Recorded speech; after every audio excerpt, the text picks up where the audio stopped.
Hello, everybody. Welcome to Novene CTV, and it's your girl, Novene C. So today we will be talking about a very serious topic. I have my first guest who is a COVID survivor. So today we will be talking about the symptoms and the trials and tribulations of dealing with COVID and the good part about being a survivor. So please welcome, I am so honored to have my beautiful cousin, Charmainne, here to tell her story. Please welcome Charmainne. Thank you, honey, for joining us. Hi. I'm so glad because I know you were kind of like on the fence about sharing your story. So I'm so happy that that you agreed to share your story, because I feel like this will help a lot of people, especially people who are so afraid that if they get COVID, they might not make it, or the people who, you know, have family members who didn't make it. So we're glad to see your face. You are a survivor and you can tell your story. Thank you.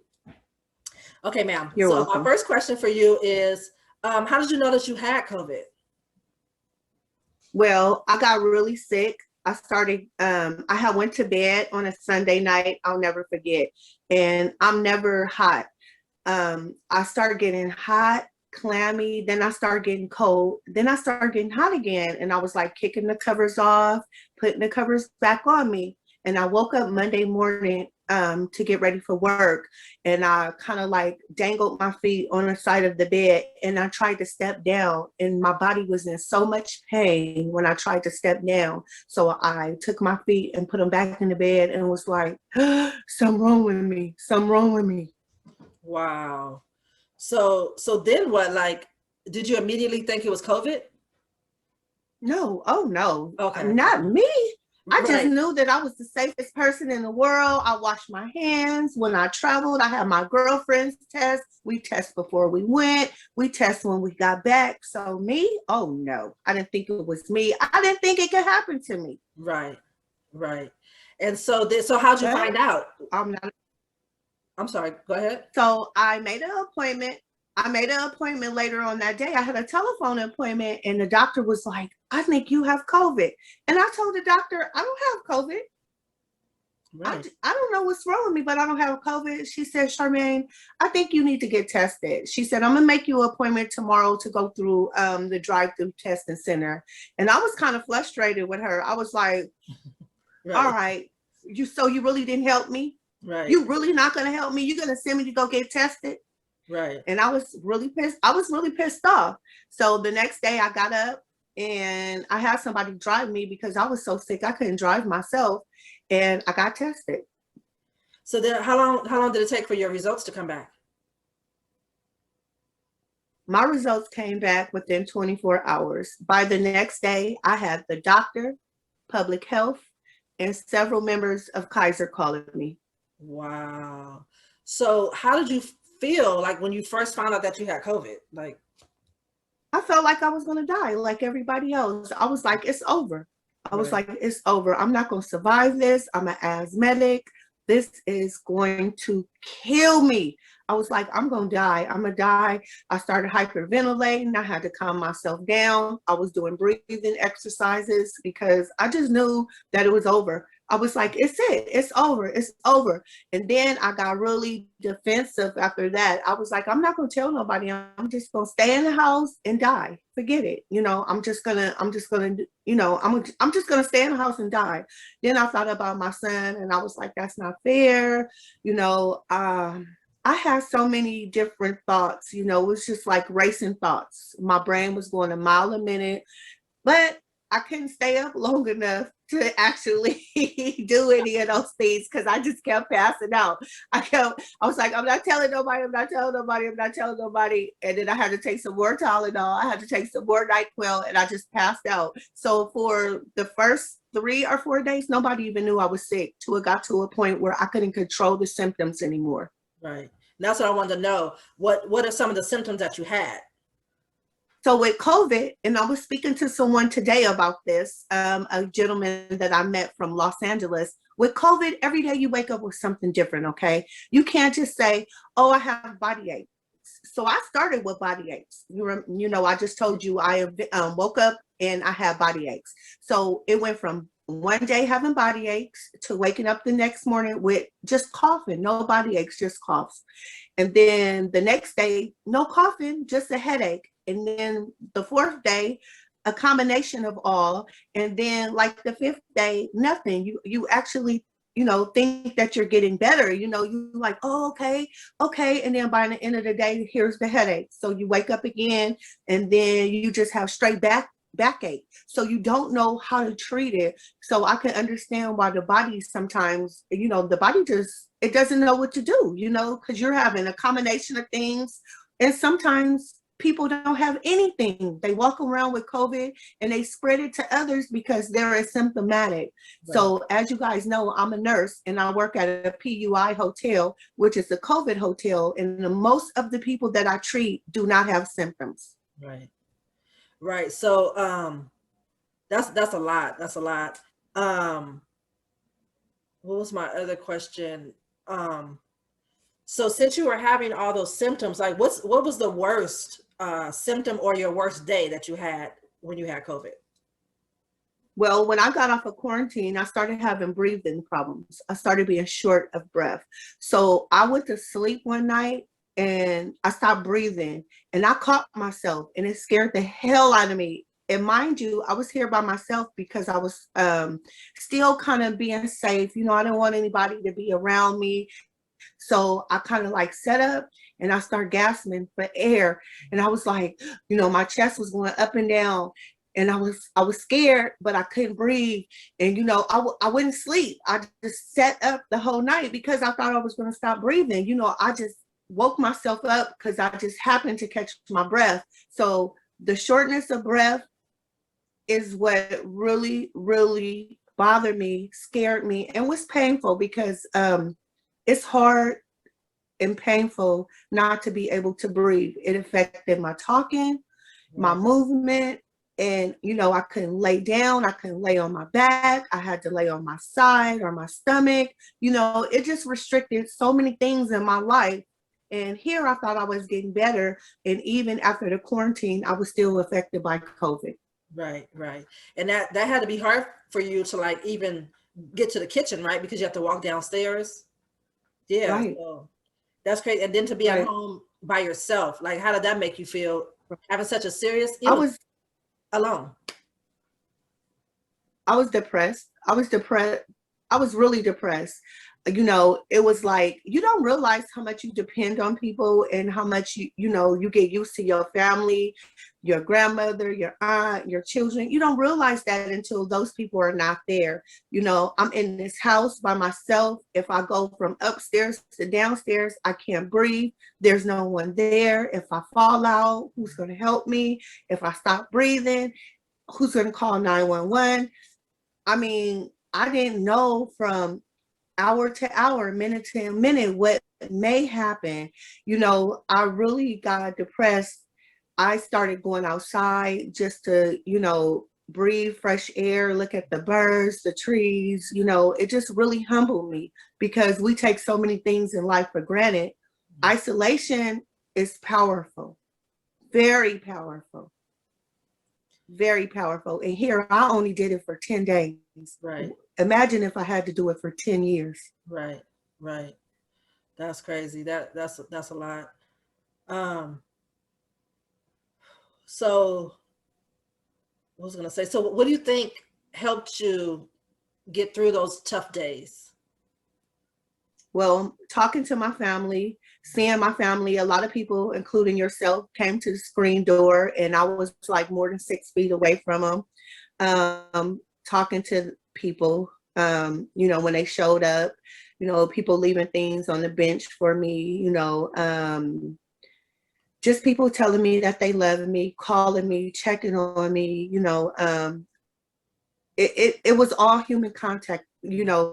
I can't tell you that watching a movie, reading a book, strolling on social media made me happy, because it didn't. When I had human contact and I started going back to the basics of life of when we didn't have all this mess, just how you doing, you feeling better, I'm just gonna stop by and drop this off and wave at you, those are the things that made me feel good and got me through it.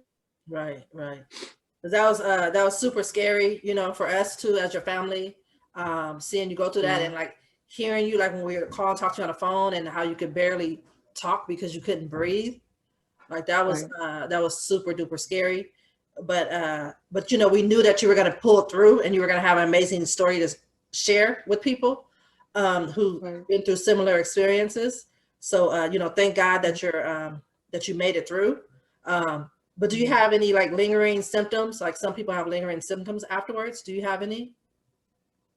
Yes, I have what they call COVID fog. Like sometimes I can't remember basic things. I can't remember how to spell basic words. Like something like bedroom. I'll be like, uh okay, I spell things sometimes at work. Sometimes I can't remember things where I put things at. Sometimes they call it like a COVID fog, kind of where these things but your brain is just not picking up the way it used to. They say it affects everything, and I'm left with the COVID brain fog. Right. Eventually it'll get better. Sorry, you said you have to think extra hard for what? For things that's like normal to extra, to a regular person, Mhm. like, just say, oh, okay, I got to go to my purse to get my keys, right? I have to be like, okay, oh, yeah, my purse. It takes me an extra 15, 20 seconds to even know, what I'm doing. I gotta remember, like, just basic stuff that I know how to do. Sometimes I have to think about how to do it. Wow, that's crazy. So, but luckily you don't have any of the symptoms with your respiratory system, right? Right now. Hmm. No, it took me like almost 3 weeks to get my breathing back on track. Wow. 3 weeks. That's a long time. Yeah, yeah. And so how long is that how long you were off work or how long were you off work? I was off work for 3 weeks. Okay. But then you have to remember my respiratory problems started after my 2 week quarantine. Right, right, So when you get off of, okay, when you get off of quarantine, that just means that you're no longer contagious. right, That does not mean that you do not have COVID. You still have COVID, okay? You're still going to have symptoms, but you're not contagious. So your cough don't stop, right, your headache don't stop, right, your shortness of breath don't stop, and people think, oh, okay, your life is just going to go back. No, your life don't go back to regular. Just because you're off of your 2 week quarantine, that doesn't mean throw you back in the workforce, right, right, because you still don't feel well. So I took an additional week off, and then when I came back that additional week, I was so tired I can barely even work 4 hours. right. Remember, I didn't want you to go back, period. But but that's good. Right. Nobody wanted me to go back to work. It was like, yeah. Everybody was like, no, you do not need to go back to work. You don't sound good. I didn't even feel good. Right, 8 hours was too much, right, way too much. right. Where do you think you got COVID from? Okay, now this is a tricky answer. Okay, so where do I think I got COVID from? I blame the vaccine. I got the vaccine 1 week, I had COVID the next week. So I said, like a million Americans in the Black community, and not even all, I said, they put COVID in me. They put COVID in me. They trying to kill me. They trying to kill me. So that's where I thought I got COVID from. I thought I got COVID from taking my first vaccine. But do you But think, come go to ahead. find out, somebody at my job had COVID that had been really close to me and in my personal space, but they had masks on. Okay, they had a mask on. We mask up, because we work at a COVID hotel.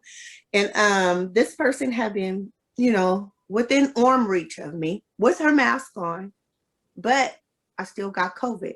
And she told me after I got tested you better go get tested because this is what I have. So it was confirmed. Wow. Yes. So do you guys get tested every week at your job, or how does that work? We're not mandated to be tested. Okay. I travel a lot, so I get tested a lot. A lot of people, it's nurses that they don't believe in COVID. You know, they're not going to go get tested. I was tested sometimes 2 times a week because I traveled. I was around people, and, you know, I used to go get my hair done. My girlfriend had kids. I was by people who were sickly. Right. You know, I was by a lot of people who immune system was not that great. So Right. I would, out of respect for that person, get tested. And I would show people, you know, like when I went and got my hair done, I'll be like, here's my COVID test. Here's my COVID test. And she'd be like, girl, you don't have to do that. Yes, I do. Like if I would travel, I'll have me and all my girlfriends get tested before we travel and when we get back. Right. So we knew that we didn't give it to each other, you know, like I didn't get it from going here. I didn't get it from going there. So it was only one place that I got COVID from, and it was confirmed. It was confirmed that that's where I got it from. Wow. Yeah. So the young lady that you got it from, did she have like some similar symptoms to you, or was she didn't have symptoms? Nope. Oh. She was what we call asymptomatic. Yeah. Asymptomatic is when you have something and you have no symptoms. Right. So she wrote it out. She went back to work after 10 days. Everything was perfect. Here I am, sick as a dog. I went back to work. I still was sick. And when I started getting better, I got my second vaccine, which took me under again for 1 more week. Wow, for a whole nother week. For a whole nother week. So I've already done 6 weeks with being ill. Yeah, 6 weeks. That's crazy. Straight. Oh my goodness. Yep. Well, you look great considering all things. Thank you. Look really, really good. You sound great, which is a Thank you. So a blessing for us as a family, you know, that you're healthy and well. Right. Because that was a lot. Can you tell us what your worst day was like when you were sick? Yeah. The worst day was probably my 5th day of having COVID. I could not get out of the bed. I could not wake up. I did not drink water. That day, I hadn't eaten in several days. I was weak. I didn't urinate. I didn't drink. I couldn't move. I was sweating. I was hot. I was cold. I turned the air on. I turned the heater on. I had a heating pad on. It hurt to open my eyes. When I opened my eyes, I took something else to make me go back to sleep. I did that for 24 hours. When I woke up, I was so thirsty. I had no water, no anything. I couldn't even move my head. It was so bad. It was like I was sleeping on bricks because I was so uncomfortable. I was in so much pain. And it was just like a confirmation of death. You know, I was like, okay, this is it. I feel it. I feel it. It's you know, I can't drink. I can barely swallow. You know, I'm dying. I'm gonna die. You know, I knew it. I was like, I'm going to die. This is it. It's a confirmation. Wow. So, what about like what type of care were you getting from your doctors? Well, I got phone calls from my doctor. I got medication ordered. I got it took them over a week and a half to send me another nebulizer, which is a breathing treatment. And I was telling these people, I can't breathe. I can't find my nebulizer. They was like, use this inhaler, use that inhaler. Now, I could say they had good communication. Communication and care is different. I need care and communication. I need a combination of things. So I went through 3 doctors. My primary doctor sent me an email. She didn't call me. She didn't check on me. I had one good doctor who told me, I'm going to get you a breathing machine. And she got it to my house, my front door, in 1 hour and 45 minutes. Wow. She was really good. Yep. And it took them days. you know, just to even do something, she put me on a prednisone to help me with my breathing. I had been on prednisone, but a very low dose that did absolutely nothing for me. I had been on cough syrup. I had been on codeine, promethazine. I have been on everything, you name it, to help my lungs. I have been put on different inhalers. I had cough beads. We call it well, just, you know, cough suppressants. I have been on that. And the most effective thing was NyQuil because it made me sleep. Right. I kind of slept through it, you know, like, just give me some more NyQuil. Just give me some more NyQuil, you know. The cough syrups, they help, you know, they help with your breathing a little bit, because sometimes if you could control the cough, then the breathing will kind of calm down a little bit. And the cough was so spontaneous, you didn't know when it'll show up, but it also showed up when I was talking. It did not like me to talk or use extra, you know, anytime I was using anything that consists of air, the cough will show up. Right. So did the cough hurt?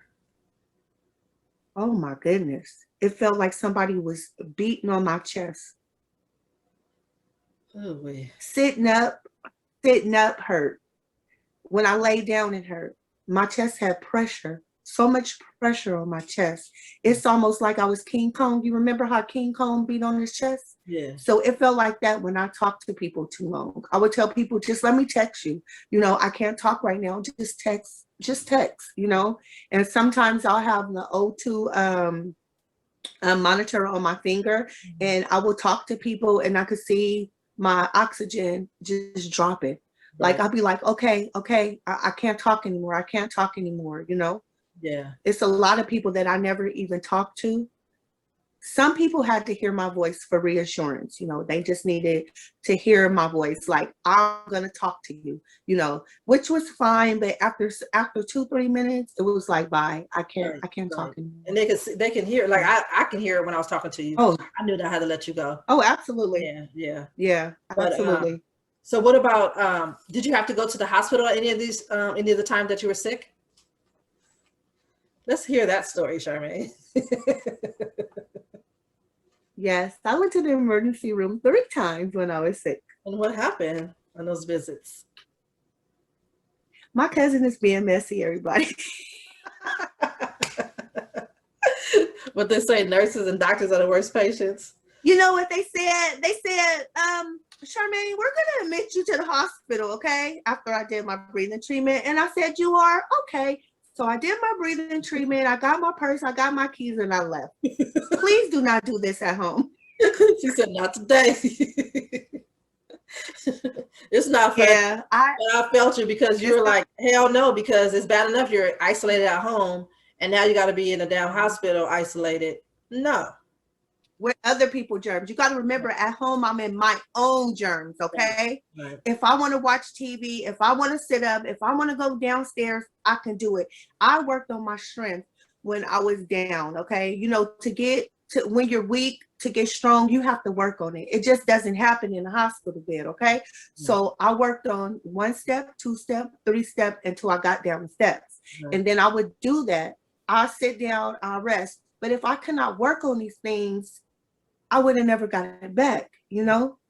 If I was admitted in a hospital, I would have been limited. Even the people that was helping me would have been limited. So I figured if something did happen to me, it would be in my own comfort zone, okay? Right. But I don't recommend anybody do this. Right. I don't recommend it. If you need to be hospitalized, please do as the doctor says. Right. But I'm sure you were scared. Like, I'm not about to go here and die in the hospital. You know what I'm saying? Like, I'd rather and that was exactly my thought. Yeah. My thought was, if I die, it will be in my own comfort zone. Right. In my own comfort zone. So I actually went to the emergency room 3 times. Yeah. And people asked me, people ask me, where you at? Oh, I'm at the hospital. I'm just getting a breathing treatment. I'm just getting some medicine. I'm okay. I would be lying. I'll be getting ready to go upstairs. Then I leave. The escape patient. Yeah, escape. And they called me. They called me. Where are you? I said, I'm at home, and don't call me no more. Mm. So yeah, so we I won't don't recommend. recommend. We won't I recommend. don't recommend anybody do that. Okay, please don't do that. If you need to be hospitalized and you're as sick as I was, please do it. Right, right. But after you got your breathing treatment, didn't you feel much better though? Yes. Yeah, yeah. Yes. Their breathing solution and our breathing solution is a lot different. You Right, know, sometimes I would have to get 2 or 3 breathing treatments. And, you know, it took me to the next time I needed to go back. right, So I felt like that was enough. right, right. So during this whole time that you were sick, what did you learn from this experience? Oh, I was humbled. I ate a lot of humble pie. I learned that when somebody tells you how sick they are, believe them. I don't care if it look like they're great, believe them. I sympathize with my patients more. You know, I used to think, okay, you know, it's all right. You know, you're fine. You'll be okay. Now, when I tell my patients my story, you can see stars in their eyes, like, for real? You had it? You okay? You made it through? You know, like a lot of people, I'll be like, I understand. I understand. And I'll give them like an extra 5 minutes and say, you know what? I've been through this. I did that. If I test it right now, I'll still be positive. And they look at me in disbelief, like, really? And I'll be like, you gonna get through this? It's gonna be okay. I'll be here with you to help you. If you need something, call me. I'll come back to your room. You know, I just give that extra motivation. And, you know, I can say that I'm being very honest and sincere, that, you know, I kind of like motivate people because, you know, they don't have any hope. When Right. you isolated, you lose a lot of stuff. You lose trust in people. You lose trust in yourself sometimes when you isolated. You beat yourself up. You know, what did I do to get to this point? What could I did to not get here? You know, like, why isn't they helping me? You know, they're not doing anything for me. You know, you just start, it's kind of like grief. You go through stages when you isolated, you know, and I am not exempt. I went through that same feeling, you know, I went through that same feeling. Wow. So I wonder if that could be something that they add, like, you know, how you were saying your doctor was calling you and stuff like that. Like, what do you think about like the mental part of it? Like, do you think that should be added, like some type of counseling or something? Yeah. Absolutely. Absolutely. It, you know what? It took a lot out of me. Still to this day, it took a lot out of me. I'm going to tell you something. It's a lot of people that I dislike. I would not wish that on a person that I hated. Right. I wouldn't wish that on anybody. I don't have enough hate in my heart to wish that on anybody in this world. Yeah. Ooh, that's crazy. Um, I was gonna say, do you feel like people are supported who have COVID, or do you feel like they're shunned? They're shunned. And let me tell you something. It's a thing called COVID discrimination. Okay. Once people are off of quarantine and they're no longer contagious, people that live in shared housing, people that have jobs, people do not want them to come back. They don't want to share housing with these people. And that's not fair because they are mentally affected by this, and then they lose things. They lose mates, they lose friends. Right. You know, people don't want to deal with you. I had a 19-year-old Black man from I think it was from Baton Rouge. Him and his mom lived with his auntie. His auntie did not want him to come back to her house. We had to put him in a hotel until we found this young man somewhere to go, because she said she had cancer 5 years ago. Okay, 5 years ago. She was not a chemo patient. She was a 5 years ago. Okay, a Right. survivor. Yeah. And she was a survivor, and she didn't want this young man to come back to her house. So it's a lot of COVID discrimination. Okay, a lot of it, and it's happening. It's real, and it's horrible. Yeah, that's sad. It's really sad, you Yeah. know. Yeah. Because people need love, because they get, like you said, they get pushed away, and you feel some Mm-hmm, type of way. You feel like you're gonna die. You feel super mm-hmm. isolated and unwanted, and then after Right. you well, it's like you're still unwanted. Yeah, you know, and you still discriminating against people. Don't get, they sympathize with you, but just from over there. Right. Don't get too close to me. Oh, you still have it? Oh, is it still in there? You know, I would never tell nobody I had COVID because that's just something, I don't want to cuss nobody out. You know, I don't want to talk about their mamas. I don't want to talk about them, you know, but I go there sometimes because when I see things that hurt people and that's uncomfortable and damaging to people, especially young people, Right. I start talking about mamas. Yes. Start talking about mamas. Yep. Oh yeah, I talk about Hella funny. Oh my God. So you start talking about mamas. And you know, I know that's true because that's my cousin, y'all. But about their mamas. what was I gonna say? Well, one thing that I always ask all my guests, I've only had like 4, but anyway, one thing I've asked all my guests is, do you have any question that you would like to ask me about anything? I just want to tell everybody how great you was and how much support you gave me during my hardest time in my life. I thought that you went over and beyond to be supportive, you know, and just the text, you know, every day, just you and my cousin Jamila, you know, just the how you doing, the don't sit up, don't turn around, jump, she take this, take that, jump on 3 feet, turn around, touch the ground, whatever, just whatever. It was so super helpful. And, you know, it just showed how much, you know, support that we have for one another. And I just want to say thank you. You know, it's just your heart. Your heart is your biggest asset to me. Okay, that wasn't a question, but thank you. I appreciate all that. I accept all that. Thank you so much. You know, you're my girl. You know, I love you. That was my statement. I don't do questions. I do statements. Okay, excuse me. But like I was, like you were saying, like we're always there to support each other, which I really appreciate. Right. You know, I appreciate you as my cousin, as my friend, as somebody who I love and respect. Right. And like I said, you know, we support each other. We've been through some of the same shit, you know, like with our baby daddies and stuff like that. So we've always been, you know, there for each other. So of course we would be there. And me and Jamila, yes, we were sending you all kind of stuff because she was reading articles. She was like, "Did you tell Charmaine this?" I was like, "No." So she's sending you stuff. We try to like echinacea. We believe in echinacea tea and elderberry syrup and all the natural all the stuff with the garlic and ginger and lemon and honey and the apple cider vinegar. And you couldn't take that stuff when you were on a prednisone because the prednisone suppresses your immune system, and the things that we were telling you boost your immune system. So like tricky. But Jamila was like, because there was a one guy that made a video. I don't know if you saw that. He was talking about you can't lay down. He said because like COVID tries to make you lay down, and you can't lay down because if you lay down, then that's when you know, pneumonia can set in, or you know your breathing is all jacked up.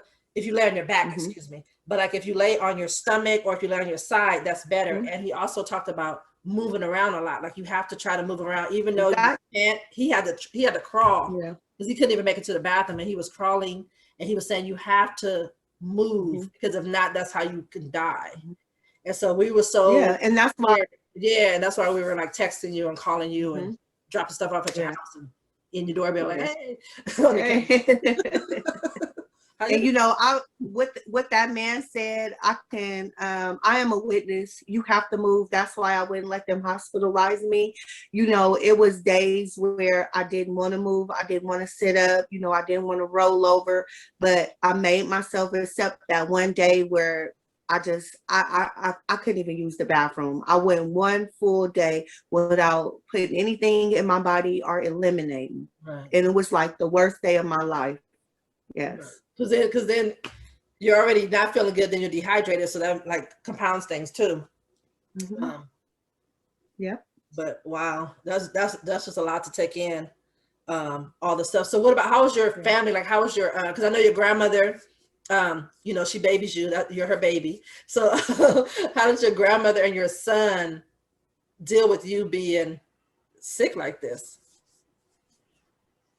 Well, my son flew from Vegas. You know, he was out of state, and he just thought that it'll be a great idea if he came here. He didn't come in the house with me, But he was like, you know what? I'm gone, but I'm going to be there with you.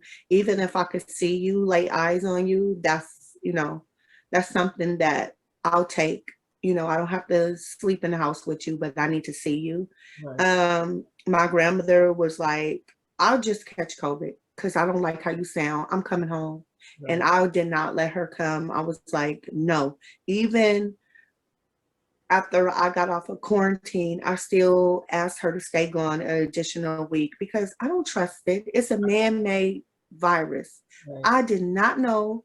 I don't care if somebody tell me I'm not contagious. I want to make sure I'm not contagious. I'm not going to just go play with somebody else's life. You Right. know, so I was very, very careful about that. And my father, I talked to him. I let him know on every few days after I got over that week of just being really, really, really, really sick. He was just like stressed out. I eventually told my grandfather. I didn't want my grandfather to worry, but I talked to him, and he had already knew when I told him. He was just giving me time. Right. um I just had my cousin in Kansas City.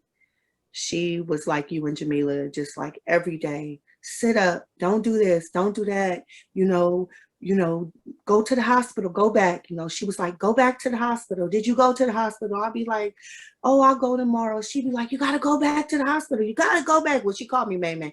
You gotta go back to the hospital, man, man. Go back, go back, go back. Tell them to keep you, tell them to keep them. I didn't want to tell my poor cousin that. I went, girlfriend, and left. But it's just, I had a host of people just like, they was rooting for me and they wanted me to get through it. They Yeah. really did. Yeah. Because you're Wanted me to important. get We through. need you. Yeah. We need you. Our family, we've been through enough. Yeah, we've been through enough. Yeah. Still going through things. Still going through things. Every week is something new. Every week is something new. We It's try to keep shameful. pushing because we survivors, right? We're here to tell the Mm-hmm. stories. Like I was telling you, Mm-hmm. you going through something in the middle of a pandemic and you're a survivor. So like you got to document this to tell your grandchildren, because some things you might forget over time, but you need to let your Right. grandchildren know, like in 2021 during the pandemic, I had COVID, Right. I survived. That's Right. part of history, and you're the one Yeah. who always send me stuff about Black history and our family history and stuff like that. This is part of history Yeah. as well. So like I said, Right. I thank you for coming on here and sharing your story, and I know Yeah. that you'll help some people who Mm-hmm. might be going through the sickness right now, or one of their family members or friends that have COVID, and they could Right. see you and know that it is possible to have those horrible days, but you can get through Yeah. it, and you You have to can do fight. it. You have to want to get better, and you have to fight. Yes, Yes. yes, Yes, you do. You have to fight, and it's not easy. And when I say fight, you have to fight. And it's not an easy fight. And you may not win all the time. Just right, keep fighting. right. Yeah, just Keep keep trying fighting. your best. So, do you have any advice for somebody who's dealing with COVID, or even like the family members who had to like to leave the house, whose Right. family has COVID? Do you have any advice for anybody? Well, I would suggest that anybody that's going through COVID or have family members with COVID and they need to leave the house, that Google resources, because there's a lot of things in different counties out there. There's hotels where you can isolate at. There's hotels, if you can't take your whole family and isolate, that you can isolate loved ones. There's Kaiser, they sent me like paper plates, masks, hand sanitizer. They sent me like disinfectants to clean my house. So when my family came back, they wouldn't get sick. They gave me tips, they sent out all kind of stuff. It was through Kaiser, because I'm a Kaiser member. It was also the nutrition part, where they would cook meals for me. I only had to give them $5 a day. That is so cheap. I could barely buy anything in a grocery store for $5. They would cook for me and my aunt. you know, and I think it was like, actually, I think it was only paying $5 for dinner, and breakfast and lunch was free or something like that. It was just a host of resources out there. You're not alone. There's so many people suffering from COVID, and also so many people with COVID that don't even know that they have it. Right. So you're not alone. So don't be embarrassed. I was not going to do this interview. I thought that it was embarrassing to even share my story. You know, it's not something, hey, how you doing? I had COVID. You know, it's still an uncomfortable situation for me, but it's our truth. It's real, okay? Right. It can happen. Right. It is real, and it's happening more than often, especially in the Black community. You know, half the people that I told I had COVID, do you know what they said? Me too. I did too. Really? Me too. What? I remember I didn't want to tell my hairdresser that I got COVID. She was like, girl, I need to talk to you. I need to talk to you. I was like, uh-oh. She was like, me, my husband, and both my kids got COVID. We got COVID. And I was like, really? Oh, I just got off quarantine too. Right. And she was like, oh my God, you know, and you're not alone. You're not alone. You may feel alone, but you're not alone, you know. And there's nothing to be embarrassed about. That's what I was trying to tell you. How are you embarrassed about catching a disease that you have no control over that? You know what I'm saying? Like how you control. But still, stuff. Yeah. But still, you know, it's not something that you're proud of. You know, it's not, you know, it's everybody reacts different. Right. You know, everybody reacts different. And me, I just thought I could get through it, over it. You know, my 10 days come, I'm off quarantine. Wasn't that easy. It definitely humbled me. Definitely. Right. So this the worst experience that you've had, like with illness for you? Yes, worst experience I had. Definitely. I've been through a lot of things, but I can say this has outdone itself. Right. Really. Wow. Wow. Okay. Well, is there anything else that that you want to tell us that maybe I forgot to ask? No, I think we dissect everything about me. Thank you, boo. Okay, once again, I would like to tell you, thank you so much, Charmaine. I love you so much, and thank you so much for sharing your story. I love you too. And I'm so proud of you for you know, doing this interview with me, honey bunny, and I appreciate you, and continue being you, and being a badass nurse out there, you know, helping these people, because like I said, I was like, you shouldn't go back, but you still went back to doing the same thing that you're doing, and now it's more powerful, right? Because you could tell the people what you've been through and let them see that you can survive. So I really, really appreciate you, and thank you, and salute you, Miss Nurse, on the front lines dealing with people, you know, who have right. So yeah, so do you have any last words for the people? Besides peace? No. Okay. Stay safe, wash your hands. Even after you get COVID, continue to do everything you need to stop the spread of COVID. It's real, it's in our communities, and it's affecting us, and it's killing our loved ones. So make sure, you know, you take it serious. It doesn't matter who gave it to us, who put it here. Just know that you're doing your part to stay safe. Right. That's the most important part. You do your part. Right. Thank you, everybody, for listening to our story. This is the first part of many to come of survivors of COVID. And so please stay tuned. We'll have more stories. And once again, this was my cousin Charmaine, who was so gracious to share her story. So please don't forget to subscribe, like, and share, and also click the notification bell so you can be notified when I put out a new video. And thank you very much. I'm wishing you peace, love, and light. Bye.